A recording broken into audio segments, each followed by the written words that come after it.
नमस्कार साथियों, स्वागत है आप सभी का अंकित इंस्पायर्स इंडिया पर। मैं हूं अंकित अवस्थी। साथियों, कल हमने अपने एक सेशन में आप लोगों को जानकारी देते हुए बताया था कि कैसे डोनाल्ड ट्रंप ने अपने एक प्रेसिडेंशियल एग्जीक्यूटिव ऑर्डर के थ्रू दुनिया भर के H1B वीजा चाहने वाले लोगों को एक तरह की शर्त में उलझा दिया था। शर्त थी कि 88 लाख रुपए दो तो हम आपको अपने यहाँ एंट्री देंगे। इस पर हमने कल एक सेशन किया था और आप लोगों के सामने ये बात रखी थी कि किस तरह से अमेरिका हम लोगों को ये कह रहा है कि तुम काम करने आओगे, ये तुम्हारी मजबूरी है, लेकिन पैसे दोगे, इससे अमेरिकियों को मौका ज्यादा मिल सकता है, क्योंकि तुम्हें पैसे देना अमेरिकी कंपनियों को महंगा पड़ सकता है, जिससे अमेरिकी कंपनियों को अमेरिकियों को ही नौकरी देने में सहूलियत मिल सकती है। कल हमने ये जानकारी आपको दी थी, H1B वीजा से जुड़ा हुआ सारा बवाल आपके सामने रखा था, जिसके चलते अमेरिका की जो टॉप टेक कंपनीज हैं, जिनमें H1B वीजा पाकर भारतीय लोग नौकरी करने पहुंचे हैं, उन्होंने एक तरह का आपातकाल सा घोषित कर दिया था। 24 घंटे के अंदर समस्त लोग जो H1B वीजा धारक हैं लेकिन फिलहाल अमेरिका से बाहर हैं, उन्हें रातों रात वापस बुलाया था। कहा था कि अगर एक दिन भी लेट हो गए तो आप लोगों को 88 लाख रुपए देने पड़ जाएंगे। इसलिए H1B वीजा धारक और H4 बोले तो परिवारजन जो आश्रित हैं H1B वीजा धारकों के, अगर वो आना चाहते हैं तो 24 आवर्स के अंदर पहुंच जाएं, यानी कि 21 सितंबर को डेडलाइन रखी थी। जिस तरह का पूरा क्राइसिस बनकर आया, उस क्राइसिस के बाद हमने अपने सेशन में जिक्र के दौरान बताया था कि माहौल कैसे फट गया है। ये फटा तो फिर अमेरिकी सरकार को एकदम चेतना आई कि यार ये तो हमने गड़बड़ कर दिया, बहुत कम टाइम ड्यूरेशन दिया, लोग हंसेंगे। हमने अपने सेशन में भी जिक्र करते हुए बताया था, पूरा डिटेल आपको दिया था। फिर सरकार ने थोड़ी सी अपने अंदर चेतना जागृत करते हुए कहा कि जो लोग ऑलरेडी H1B वीजा धारक हैं, अगर वो लौटते हैं, उनके ऊपर 88 लाख रुपए की जो एंट्री फीस है वो नहीं लगेगी। तो एक तरीके से ये जो भगदड़ मची थी ना एक दिन की, इसको राहत मिल गई थी। अल सुबह हमने ये जानकारी अपने ट्विटर हैंडल पर आपको दे दी थी, लेकिन इन्होंने रायता तो फैला दिया था, 88 लाख रुपए की जानकारी दे दी थी। भारत सरकार तक भी इस चीज के लिए तैयार हो गई थी कि रातों रात अगर कोई भारतीय जाना चाहते हैं तो हम उन्हें कैसे भेज पाएंगे। तो कल जो भारतीय पेशेवर थे उनको अमेरिका पहुंचाने में भारत ने खूब मदद की। भारत की मदद और अमेरिका के द्वारा की गई बेकदरी ने किसी और को सोचने का मौका दे दिया। कल मैंने आपको अपने सेशन में एक जिक्र किया था और कहा था कि जो भारतीय पेशेवर अमेरिका नहीं जा पाएंगे, उन भारतीय पेशेवरों की तरफ किन्हीं और देशों की नजर होगी। मैंने ये जानकारी कल आपको दी थी कि भारतीय पेशेवरों पर चीन और UAE नजर गड़ाए बैठे रहेंगे कि तुम अगर अमेरिका नहीं जा रहे तो कम से कम IIT से पढ़ लिए हो, IIM से पढ़ लिए हो, बढ़िया इंजीनियरिंग डिग्री हासिल किए हो, तो आओ और हमारे यहाँ नौकरी करो। तुम्हें तो अल्टीमेटली लेबर ही तो बनना है, तुम्हें कौन सा जाकर मालिक बनना है। साथियों, कल हमने ये सेशन किया। आज फाइनेंशियल एक्सप्रेस की आपके सामने हम खबर साझा कर रहे हैं और खबर यह है, आप तारीख उठाकर देख लें, 21 सितंबर की खबर है। खबर यह है कि चाइना ने बिल्कुल अपना H1B वीजा स्टाइल में ही के वीजा लॉन्च कर दिया है, तो जो कि स्टेम टैलेंट को साउथ एशिया से अट्रैक्ट करेगा। ये जो टाइटल है, इसमें अगर कोई बिंदु समझने का है तो वो दो तीन है, और वो ये कि H1B वीजा, जो कि मैं ऑलरेडी आपको बता चुका था, अमेरिका ने जिसके ऊपर कहा कि 88 लाख रुपए देके प्राप्त करोगे, उसकी जगह चाइना ने ऑफर दे दिया बिल्कुल वैसा ही के वीजा। इनके यहां पर इतने ही हाई एंड टेक्नोलॉजी वाले लोगों को बुलाने के लिए वीजा का टाइप नाम दिया गया के वीजा, और कहा गया या तो आप साइंस से हो, या टेक्नोलॉजी से हो, इंजीनियरिंग से हो, मैथमेटिक्स से हो, आप किसी भी बैकग्राउंड से हो, और आप साउथ एशिया से हो। साउथ एशिया में भारत सबसे बड़ा देश है जो टैलेंट एक्सपोर्ट करता है। ऐसे में सीधा सीधा भारत को एक ऑफर आया चाइना की तरफ से कि H1B वीजा की डिमांड करते भारतीय निराश ना हो। दूसरी तरफ मंडी खुल गई है, वो सेठ जी आपको नहीं ले जा रहे, हमारे यहां आओ। इन्होंने अनाउंसमेंट कर दिया। कल ही हमने बताया था, आज ही ये अनाउंसमेंट हो गया। क्यों हुआ ये सब आज के सेशन में बताएंगे। क्या चाइना भारतीय टैलेंट को लेना चाहता है, ये हमने कल कहा था आपसे, और अगर वो लेता है तो वो क्या भविष्य में संभावनाएं तलाश रहा है भारतीयों को लेकर, इनका जिक्र करेंगे। क्या अमेरिका के लिए H1B वीजा में जो नियमों को जो अभी ताजा ताजा ऐड किया, इन्होंने हालांकि काफी सारी सफाइयां दे दी हैं, कल से लेकर अब तक काफी सारी चीजों में पलट गए हैं, वो सब बातें आज के सेशन में हम बताएंगे। करेंगे, लेकिन कहीं ना कहीं किसी और ने उस पर नजरें बनाई हुई थी, हम उसका जिक्र करेंगे। ये सारी बातें तो चल रही हैं, लेकिन सभी बातों में आपका दिमाग एक ही जगह है, और वो ये है कि हाईली स्किल्ड अगर कोई व्यक्ति है, उसके लिए अमेरिका भी लड़ रहा है, उसके लिए चाइना भी दावेदारी कर रहा है, यूएई भी कर रहा है। ये स्किल वाले लोग ही हैं जो पहले जाकर अमेरिका बस गए थे। कि अल्टीमेटली स्किल ली कहां से जाती है, हाईली स्किल्ड हुआ कहां से जाता है, और अमेरिका को इतना कॉन्फिडेंस कहां से आया कि उसने ये कह दिया कि H1B वीजा धारकों को हम रोक सकते हैं। अब मैं आपको इसके पीछे ले चलता हूं।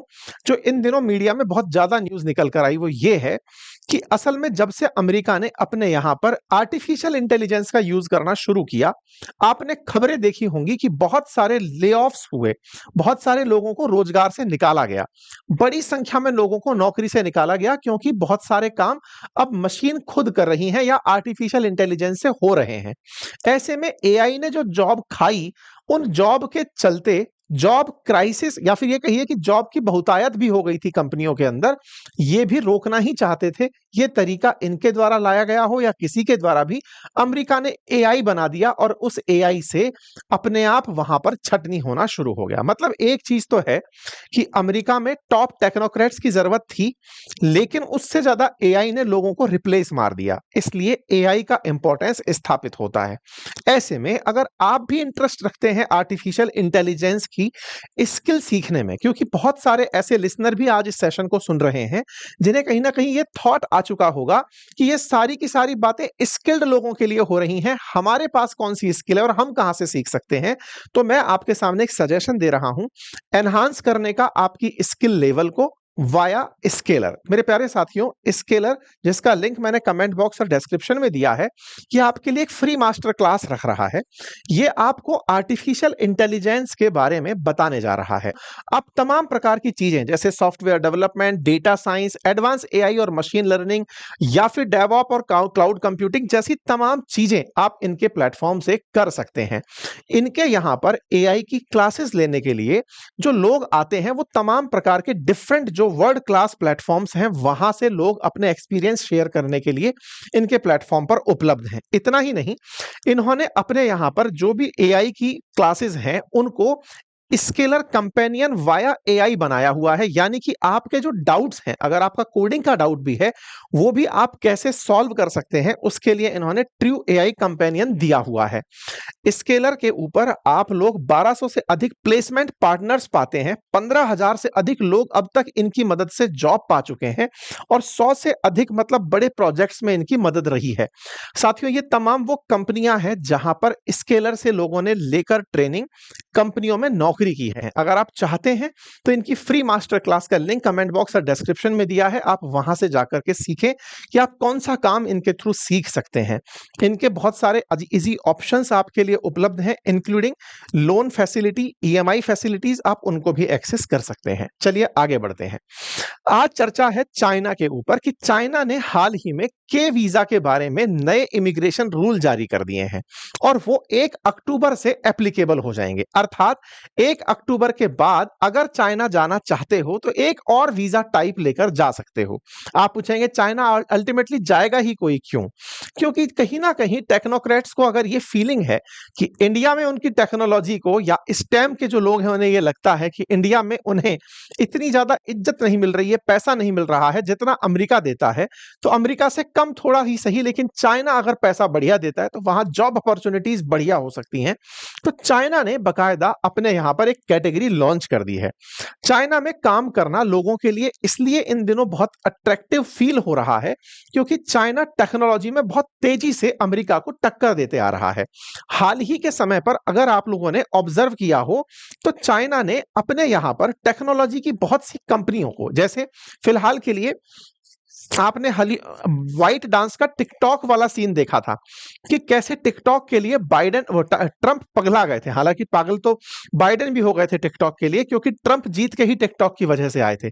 यानी कि एक चाइनीज कंपनी जिसने अमेरिका की सरकारों को हिला दिया, दैट इज बाइट डांस, और उस बाइट डांस का टिकटॉक। ठीक इसी तरह से आपको याद होगा तो एनवीडिया का जो चिप था जिसको कि अमेरिका ने चाइना को दिए जाने पर प्रतिबंध लगा दिया था, वही एनवीडिया का चिप जो कि अमेरिका मानता है कि ओपन एआई और चैट जीपीटी के काम में आया, उसी एनवीडिया के चिप का उपयोग चीन को नहीं करने दिया गया था। चाइना ने खुद के चिप बनाए और खुद का डीप सीक नाम से अपना एक एआई बना दिया, जिसने ओपन एआई और एनवीडिया को बहुत नुकसान पहुंचाया। अर्थात टेक्नोलॉजी के मामले में चाइना लगातार अमेरिका को टक्कर देता जा रहा है। ऐसे में जो टेक्नोलॉजी प्रेमी लोग हैं, जो टेक के अंदर काम करना चाहते हैं, जिन्हें अमेरिका जाने का ड्रीम जरूर था, वहां की सिलिकॉन वैली में काम करने का मन जरूर था, लेकिन जिस तरह से अमेरिका ने अपनी तरह की रणनीति चली, उससे उनको नुकसान तो फील हुआ। लेकिन अब वो अपने लिए दूसरा अगर विकल्प देखते हैं, तो चीन खुद को एज ए विकल्प उनके सामने रख रहा है। इसीलिए अपनी वीजा कैटेगरी में एक नई कैटेगरी के वीजा अनाउंस करता है। ऑलरेडी 12 प्रकार का वीजा चाइना देता है। ये 13वां प्रकार का टाइप है के वीजा, जो चाइना के द्वारा ऑफर किया गया है। ऑलरेडी इसके पास जो 12 वीजा टाइप हैं, वो work, study, business, family reunion, इनके लिए यूज में लिए जाते हैं। लेकिन फिलहाल जो नया टाइप इन्होंने लॉन्च किया है के वीजा टाइप, वो साइंस, टेक्नोलॉजी, इंजीनियरिंग और मैथमेटिक्स के छात्रों को अपने पास अट्रैक्ट करने के लिए किया गया है। के वीजा टाइप का जो प्रकार मतलब टाइप जो है, क्या ये आज ही इस तरह की बात है या इससे पहले भी कोई ऐसे वीजा रहे हैं? देखिए, चाइना में वर्क करने के दो प्रमुख वीजा होते हैं। एक जेड वीजा होता है और एक आर वीजा होता है। आर वीजा को सबसे उन्नत किस्म का माना जाता है, जिसमें यह माना जाता है कि चीन को जिन टेक्नोक्रेट्स की जरूरत है, यानी कि जिनकी टेक्नोलॉजी जिन्हें आती है, उनकी जरूरत है, उन्हें आर वीजा कैटेगरी के तहत चाइना में इनवाइट किया जाता है। चाइना इसी टाइप की कैटेगरी से, जेड तो इनके यहां पर किसी गारंटर की वजह से एंट्री कराता है, और आर जो है वो एनी टाइम आपको आने जाने की परमिशन देता है। तो बस इसी जेड और आर में आर कैटेगरी से मिलता हुआ ये अपना के वीजा टाइप लेकर आ रहे हैं, जो कि कई मायने में H1B वीजा से ज्यादा अच्छा होगा, क्योंकि उसकी फीस कम होगी, टेक्नोक्रेट्स को ज्यादा पैसे देगा, तनख्वाह देगा, लोगों को जॉब अपॉर्चुनिटीज देगा, और चाइना में वर्क करने का एनवायरनमेंट। कुल मिलाकर एक बात तो सही साबित होती है कि भारतीय टैलेंट पर भारत के अलावा सबकी नजर है, फिर चाहे अमेरिका हो, फिर चाहे चाइना, दुबई या जापान। ठीक है साहब, इस सभी चीज के बीच में एक बड़ा सवाल यह बनता है कि अल्टीमेटली चाइना खुद को देखता कहां है। तो आपने भारत के बारे में प्रधानमंत्री मोदी का एक बयान सुना होगा कि 2047 तक हम डेवलप कंट्री बन जाएंगे। चाइना ने अपने लिए यह टाइम सड़क के पहले ही 2035 रखा हुआ है कि हम 2035 तक ही डेवलप्ड इकोनॉमी बन जाएंगे। तो ये जो डेवलप्ड इकोनॉमी है, इसको बनने में टेक्नोलॉजी का बहुत बड़ा योगदान है। आप सभी ये बहुत अच्छे से जानते होंगे कि आज जैसे मैं अक्सर मेरे कमेंट बॉक्स को जब खोल रहा हूं, तो कमेंट मिलते हैं कि भारत का अपना सोशल मीडिया प्लेटफॉर्म होना चाहिए, क्योंकि आपको यह फील होने लगा है कि कहीं ना कहीं हमारे नैरेटिव को कोई दूसरा देश कंट्रोल करता है। लेकिन हम अपने देश में भी सोशल मीडिया अगर ले आए, तो फिर वो राजनीति की बलि चढ़ जाएगा। एक दल दूसरे दल पर हमेशा आरोप प्रत्यारोप लगाता रहेगा, वो सोशल मीडिया इलेक्शन कमीशन बन जाएगा। इसलिए शायद हमारे देश में तो बंदरों की लड़ाई या बिल्लियों की लड़ाई में बंदर ही फायदे उठाएंगे। एनीवे, फिलहाल के लिए चाइना ने अपने देश में खुद का सोशल मीडिया बनाकर अमेरिका को पूरी तरह बाहर कर दिया। फेसबुक, मेटा, ये कुछ भी अमेरिका चाइना के अंदर नहीं चलता है।